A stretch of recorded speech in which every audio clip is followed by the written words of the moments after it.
நம்முடைய பாராளுமன்ற தொகுதி மறுவரையறை முதலாக அதை முன்னெடுத்தவர் கழகத் தலைவர் தளபதியார் அவர்கள். அப்போ கூட எல்லாரும் பேசுனாங்க, என்ன இப்போவே இதை முன்னெடுக்கிறாரு அப்படியா இப்படியெல்லாம் பேசினாங்க. ஆனால் 2026 தொகுதி மறுவரையறை செய்ய வேண்டியது அவசியம். ஏன்னா அது வரைக்கும் தான் நம்ம 25 ஆண்டுகளுக்கு மட்டும் போதுமானது வச்சுருக்காங்க.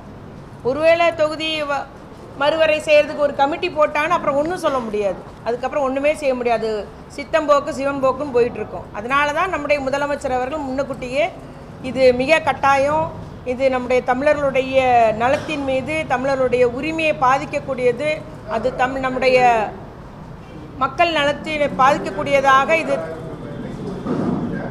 நம்முடைய தலையில் தொங்குற கத்தின்னு சொல்லி தான் இதை முதல் முன்னெடுப்பாக நம்முடைய கழகத் தலைவர் செஞ்சாங்க.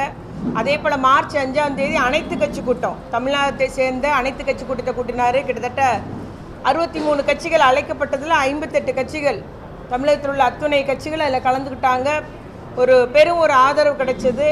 நம்முடைய முதலமைச்சர் அந்த 58 கட்சிகள் கலந்து கொண்டு இதற்கு வரையறைக்கு ஆதரவாக நியாயமான மறுவரையறை நடைபெற வேண்டும் என்று ஒரு ஒத்த கருத்து உருவாக்கப்பட்டது. ஒரு வரலாற்று முக்கியத்துவம் வாய்ந்தது. தமிழகத்திலே அது நம்முடைய திராவிட முன்னேற்ற கழக தலைவர் அவர்கள் நிகழ்த்தி காட்டினார்கள். அதில் எடுக்கப்பட்ட தீர்மானத்தின்படி அதில் என்ன தீர்மானப்படுத்தினாங்கன்னா, நியாயமான மறுவரையறை வேண்டும். நாடாளுமன்ற தொகுதி மறுவரையறை செய்யும்போது நியாயமான ஒரு மறுவரையறை வேண்டும்.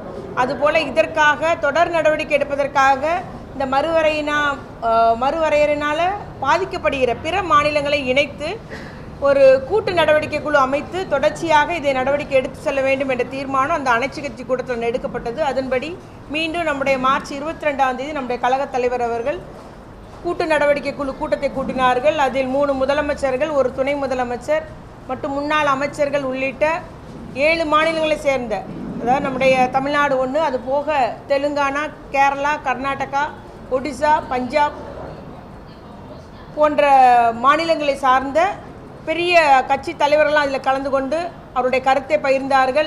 இதில் முதல் முன்னெடுப்பாக நம்முடைய கழகத் தலைவர் எடுப்பதற்கு எல்லாருடைய ஆதரவையும் தெரிவித்தாங்க, அவர்களுடைய பாராட்டை தெரிவித்தார்கள். தொடர்ச்சியாக நாம் எல்லாம் பாராளுமன்றத்தில் ஒருங்கிணைந்து செயல்பட வேண்டும்.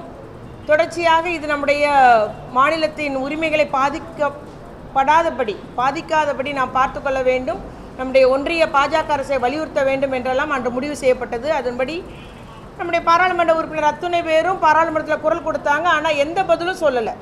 ஆகவே தொடர் முயற்சியாக நம்முடைய இது எல்லா மாநிலங்களுக்கும் அவர்களுடைய மக்களிடமும் இதை எடுத்து செல்ல வேண்டும் என்று கூறப்பட்டுள்ளது.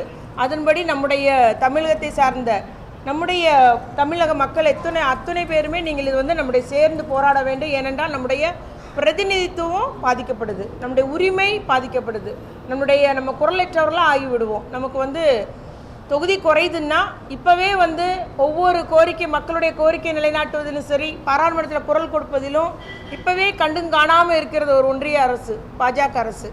இன்னும் நம்மளுடைய தொகுதி எண்ணிக்கை குறையப்படுமானால் நம்முடைய கோரிக்கைகளை, மக்களுடைய நலன்களை, நம்முடைய கொள்கைகளை எடுத்துரைப்பதில் பெரிய சவாலாகிவிடும். நம்முடைய தமிழ்நாட்டுக்கே பெரிய சவாலாகிவிடும்.